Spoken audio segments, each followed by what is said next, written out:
Hala Carla, aalis na sa Team Kalingap. Nanay ni Carla naglabas ng kanyang saloobin patungkol sa mga nangbabash dito kay Carla. Na di umano na isinisisi kay Joy at mga basher ngayon para kay Joy ay mas lalong nanggagalaiti dito. Mga kakalingap at ka-viewers, panoorin natin ngayon ang paghaharap ni Carla. Kuya Rab, na ito daw si Carla ay aalis na lamang para wala ng gulo at ang paglabas ng saloobin ng nanay nito.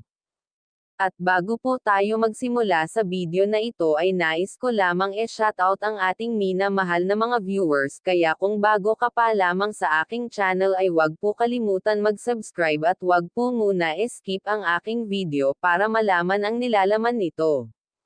Kuya Rab ay hindi makapaniwala dahil dito sa sinabi ng nanay ni Carla na itong si Carla daw ay masyado nang naaapektuhan sa kanilang tambalan ni Jomar dahil parang umuibig na daw ito. Pero ang akala ni Carla ay isa lamang yun sa kanilang love team, kaya minabuti nito na habang maaga pa ay iiwasan na lamang daw nito si Kuya Jomar para hindi na siya mahulog pa ng tuluyang kay Jomar. Ito ang sinabi ng nanay ni Carla kay Kuya Rab. Malaki daw ang utang na loob nila sa buong Team Kalingap, kaya labis ang panghihinayang nito sa napagdesisyonan ng kanyang anak na si Carla. At ito ang labis na ikinasama ng kanyang kalooban dahil hindi naman daw niya pwedeng suwayan ang naging desisyon ng kanyang anak, nang hingi ito ng tawad sa kanya para sa naging desisyon ng kanyang anak, na hindi niya inaasahan. Kaya sa point na ito ay naawa si Kuya Rab kay nanay dahil dito ay naaapektuhan ang pamilya ni Carla. Okay lang ang lahat sa akin nanay, pero bakit aalis si Carla? Wag intindihin ang mga nangbabash sa inyo, ganyan talaga dahil isa ang anak nyo sa mga beneficiary ng Kalingap, kaya hindi yan maiiwasan. Agad niya itong niyakap at ang tungkol sa third party ay hayaan muna, iyon ang important ay ang ngayon. At nagpapasalamat pa rin naman tayo sa Panginoon Diyos dahil nakilala ko kayo at ang Team Kalingap.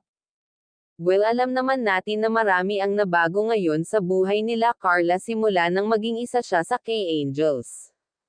At ito rin ang naging daan para maiahon ni Carla sa kahirapan ang kanyang pamilya, kaya kinausap ito ni Kuya Rab ng masinsinan at nakumbinsi naman ito ni Kuya Rab na wag umalis sa Kalingap dahil sayang ang opportunity na para sa kinaukasan ng iyong pamilya Carla, kung baga ito na ang daan ng inyong pag-angat.